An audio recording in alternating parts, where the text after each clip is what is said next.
Welcome to my YouTube channel पदिन vlogs. तो आज এটা নতুন ব্লগ বনাম বুলি ভাবিলোঁ বহুত দিনৰ মূৰত। বন্ধু এজনৰ ফুৰিবলৈ আহিছিলোঁ ভকতৰ ঘৰত। তো সি গাহৰি পালন কৰিছে, তাকে গাহৰি পালন কেনেকৈনো কৰিছে তাকে তাৰ পৰা অকণমান দিহা পৰামৰ্শ লওঁ বুলি ভাবিলোঁ। তো গাইছ আপোনালোকেও ল'ব, অকণমান চাই লওকচোন। এইবিলাক গাহৰিবিলাক প্ৰায় এজনী গাহৰি আপোনাৰ 9টা পোৱালি দিছে। এইজন বন্ধুজন দানা দি আছে এতিয়া। তো বন্ধুজনক সুধো বলকচোন কেনেকৈ পালন কৰিছে গাহৰি। কওকচোন বন্ধুৰ পৰা অলপ দিহা পৰামৰ্শ লওঁ, তাতে কেনেকৈ ষ্টাৰ্টিংটো কেনেকৈ কৰিছিলে মানে প্ৰথমৰ পৰা আৰু কেনেদৰে সফল হৈছে তাৰ বিষয়ে অলপ জানো বন্ধুৰ পৰা। কোৱাচোন বন্ধু, প্ৰথমৰ পৰা তুমি কেনেকৈ গাহৰি পালনৰ মানে যিটো মানে সংস্থাপনৰ নিজে সংস্থাপন কৰিবলৈ যিটো আগবাঢ়িবলৈ খুজিলা, তাত মনত কেনেকৈ প্ৰশ্ন উঠে হ'ল বা কেনেকৈ উত্তৰটো আহিলে সেইটো তুমি ক'ব পাৰিবা নেকি? ধন্যবাদ বন্ধু, তুমি ইমান দূৰৰ পৰা আহিলা গাহৰি ফাৰ্মখন চাবৰ বাবে। পোনপ্ৰথমতে মই আজি 2020 চনতে এটা প্ৰাইভেট কোম্পানী কাম কৰিছিলোঁ। প্ৰাইভেট কোম্পানীত কাম কৰি থাকোঁতে মই 2 টকা তাৰ পৰা সাঁচি সেই কোম্পানীটো মই 2 বছৰ মূৰত এৰি দিলোঁ। এৰাৰ পিছত ঘৰত আহি এটা দুটাকৈ পুহি আছিলোঁ। তাৰপিছত আজি 2 বছৰ আগত মোৰ মাজু পৰাই অলপ সহায় কৰিলে গাহৰি লোৱাৰ ক্ষেত্ৰত। তাই 3জনী গাই গাহৰি কিনি দিলে, মানে পোৱালি আৰু মোৰ ওচৰতো আছিলে 2টা খাচী, সেইকেইটা বিক্ৰী কৰি আৰু এই 3জনী মই পোৱালি ৰাখি এতিয়া ইহঁতৰ পৰাই পোৱালি জগালোঁ। এতিয়া মোৰ 3জনীৰ ভিতৰত 16টা পোৱালি আছে। এতিয়া বিক্ৰী কৰিবৰ বাবে হৈছে আৰু দেখিছে আপুনি। আৰু মোৰ এইটো কি কয় 3জনীৰ ভিতৰত 2জনীয়ে আপোনাৰ ক্ৰছ আছে, ইয়কচাই আৰু লোকেলৰ এজনী ক্ৰছ কৰা আছিলে এবাৰ প্ৰথম। তাৰপৰা বাকী 2জনী মোৰ লোকেল হয় আৰু বুঢ়ো এটা আছে, বুঢ়োটো আপুনি দেখিব এতিয়া ছাইডত। আৰু মানে গাহৰি পোহাত বহুত লাভ দেখিছোঁ মই, কাৰণ এতিয়া মাৰ্কেট অলপ বেয়া হৈ আছে।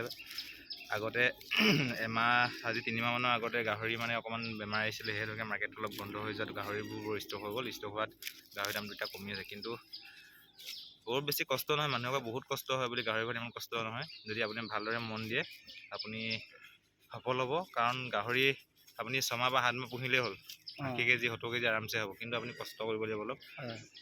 আপুনি যদি চাই আমি কেনেদৰে দানা প্ৰস্তুত কৰোঁ, সিহঁতৰ কাৰণে কি কৰোঁ, চব লোকেল দানা হয়। কচু দিনত কচু খুৱাওঁ, এতিয়া আমি ভীমকল, পচলা, অমিতা, জাতিলাও, কোমোৰা যি পাইছোঁ তাকে খুৱাই আছোঁ। লাই, মূলা এনেকৈ সিহঁতৰ লগত বনাই আৰু লগত ভুচিটো মিক্স কৰি দিওঁ। আৰু দেখিছে আপুনি। আৰু মোৰ দেখাই দিয়ক ফাৰ্মখনৰ বৰ আৰু গাইকেইজনী। ঠিক আছে। গাহৰি পালন কেনেদৰে কৰিব পাৰি তাৰ বিষয়ে বন্ধুৱে যিটো ক'লে আপোনালোকক, এজনী ইয়াত আছে আৰু সেই 2জনী গঁৰালৰ ফালে ভৰাই থৈছে, আপোনালোকক দেখা যাওঁ। এইকেইটা পোৱালিকেইটা আৰু এতিয়া পিছে তোমাৰ ফাৰ্মত গাহৰি কিমান আছে? 20টা আছে। 20টা আছে ন?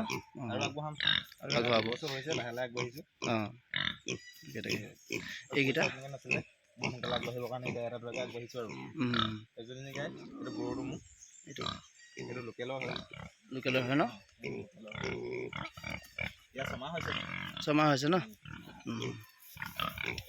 যিমানখিনি পাৰোঁ ভকতৰ যিখন গাহৰি ফাৰ্ম আছে সেইখন দেখাবলৈ চেষ্টা কৰিলোঁ আপোনালোকক। আৰু লগতে বন্ধুৱে যিখিনি দিহা পৰামৰ্শ দিলে সেইখিনিও বৰ যোগ্য। আৰু তাৰ পাছত আপোনালোকৰ যদি দৰকাৰ হয় গাহৰি পোৱালি, তেতিয়াহ'লে ভকতক কণ্টেক্ট কৰিব পাৰিব।